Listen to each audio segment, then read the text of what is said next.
Ayan, nakapagbuhos na tayo dito mga kaidol sa pinaka pundasyon. Yan dito yung kulang. Ito na lang, so wala pang hollow block na available kaya na-delay ng konti dito sa pinakaharapan, no? Kasi yung hollow block pinuntahan natin hindi pa tuyo. So yung pinaka dito na lang. Hindi pa natin nagawa.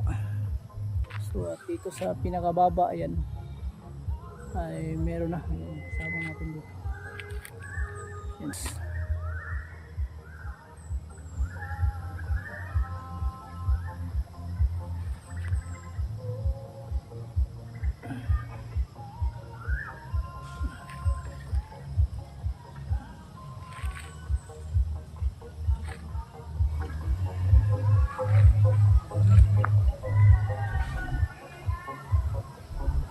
So ayan.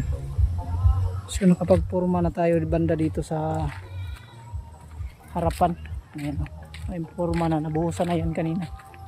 Itong apat pinakakanto yan. Yan pinakadulo at saka dito. Bali apat na poste po yung napurmahan.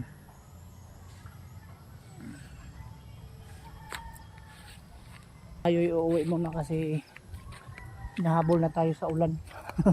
Maabutan tayo ngayon. Nakuwag naman sana.